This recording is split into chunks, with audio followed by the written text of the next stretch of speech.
Hey Internet, Eric here. So it is the final day of April, the final day of Frenchie's birthday month. What that is first off, I'm discussing nothing but movies I've never seen on this channel all year. But I thought it'd be fun since April is Frenchie's birthday month. You know, he was born in April. And he thought it would be fun to make all the movies that I discussed that I haven't seen, movies that he has been surprised I'd never heard of, movies that he's wanted my opinion on, or movies he says I just gotta see type of thing. And the last one was pretty bad. We got an interesting one to end the month on. I don't know how many times he's mentioned this when we were doing the Two Bearded Losers podcast, but he always mentioned that I have to see this movie. Today, the final, I guess you would say, movie discussion for Frenchie's birthday month is Adaptation. Now, if you're new to my channel, welcome. I discuss plot spoilers, specific scenes. I don't know off the top of my head when this came out, so you'll just have to rely on the title below. Basic plot of this is we're following screenwriter Charlie Kaufman, who is played by Nicolas Cage. This is kind of one of those, there's real people in the movie, but it's like a fictitious type of deal with them type of thing. You know, fictitious, what do you think? Fake story. That's how you would say. Charlie Kaufman is hired to write the screenplay of a novel written by Meryl Steep, and it's about her meeting this guy who hunted now, and I guess he's called an orchid hunter, but he would seek out this rare type of orchid and collect them and sell them type of thing. But he's got a severe writer's block, and his twin brother Donald, also obviously played by Nicolas Cage, he's like the complete opposite of Charlie. He is also writing his screenplay, and he's very successful, and he's full of life, this and that, and hilarity ensues. Let's see. This was directed by Spike Jonze. Spike Jonze, you know, is more known for, in my opinion, for like music videos. He's his involvement with the Jackass franchise. I know he directed Three Kings, Where the Wild Things Are. This was a weird fucking movie. Charlie Kaufman, I think he also wrote Schenectady, New York. That was one of our episodes in Two Bearded Losers. Weird fucking movie, great fucking discussion. So that's why I was looking forward to this. First off, Nicolas Cage gives great performances in this. First, as Charlie Kaufman, the man I would not want to meet in, you know, to save my life, because he is just such a fucking Debbie Downer. He thinks he might have cancer. He's worried about being fat. He's worried about being bald. He can't meet women. Blah blah blah. You know, he's at the end of his rope type of thing. He doesn't know what to do with his life type of thing. And Nicolas Cage is really really good at just kind of being pathetic. And then when Nicolas Cage plays Donald, it's the complete opposite. And I don't remember how Frenzy described this. He might have described it in like our very first episode. He said Nicolas Cage plays twins. One is like a really famous screenwriter. One's like a loser. I don't know. Maybe I got that wrong because I thought Donald was really cool. Not like cool, like I'm going to hang out with him, but he was so full of life and fun and go-getting. And you know what? He's like, I'm going to write this screenplay. It's going to be about action and this and that. Hey, here's this girl. Stuff like that.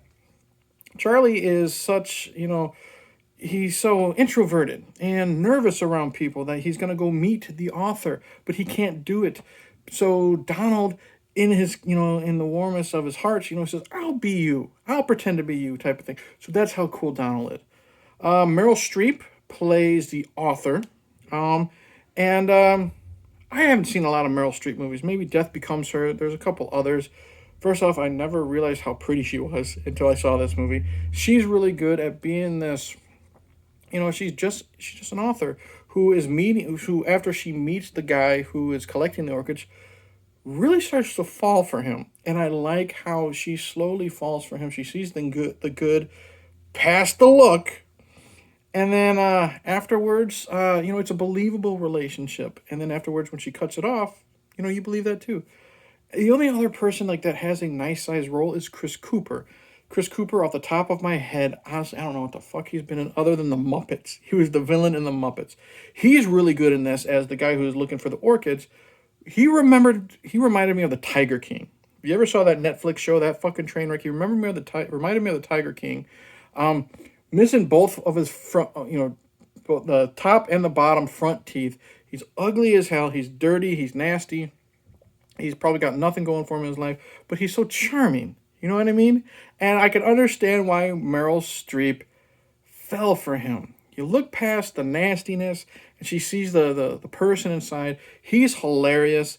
Like, he's not over the top crazy and insane like the Tiger King is, but he just gave me that vibe. And I believed his relationship with Meryl Streep. He was a lot of fun. Tilda Swinton's in it. She's thrown in there. I think she's the person that hires that hires Charlie to do this.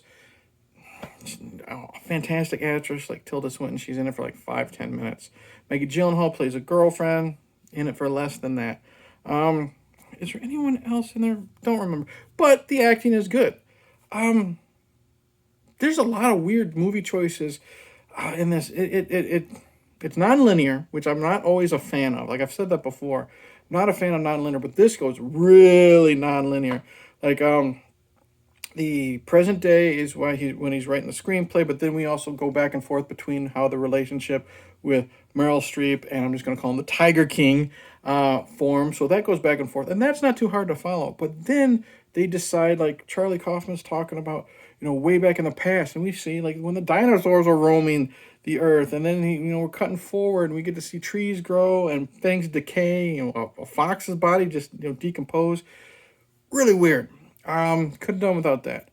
What I really like is how Charlie's got so much writer's block, and that's kind of how the movie starts. It just starts off very, very, very slow, and then he's asking Donald, "How do I do this?" And Donald's just talking about throwing in action scenes and blah blah blah, and that's what the end of this movie is. After Charlie is in misery and doesn't know how to write his book, the movie takes a total fucking left turn, 180, and Charlie and Donald are watching Meryl Streep and Tiger King and their relationship to try to get inspired, and they're now on the run for their lives from them. I don't remember why, because of how slow the movie kind of was. I kind of was dipping in and out, but the car crash scene where I already mentioned spoiler where Donald dies, and holy shit, like this is so off the wall.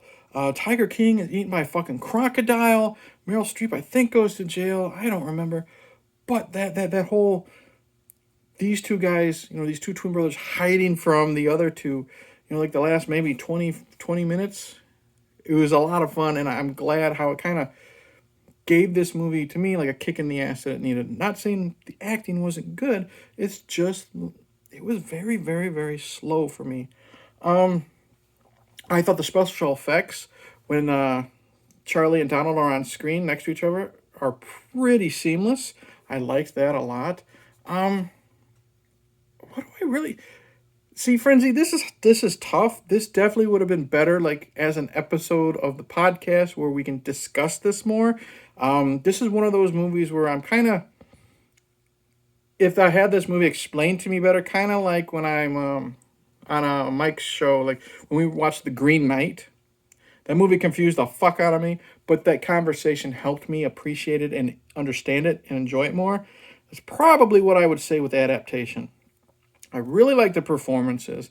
Nicolas Cage is great as like this fucking Debbie Downer asshole and this fun-loving, opposite twin brother.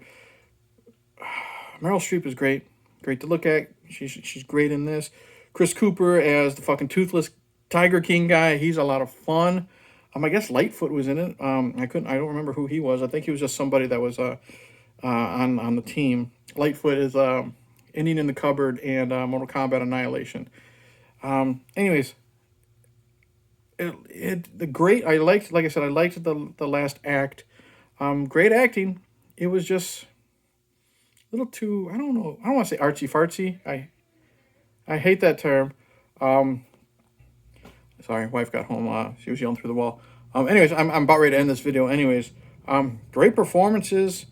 It's just one of those movies that, I don't know if I'll ever watch it again, or if, Frenzy, when we do that live stream, when you get all your internet situation hooked up, and we have a conversation, and that might make me want to watch it again. I don't know. Sorry, dude. I don't want to sound like I'm ending your birthday month on a downer, but the movie was fine.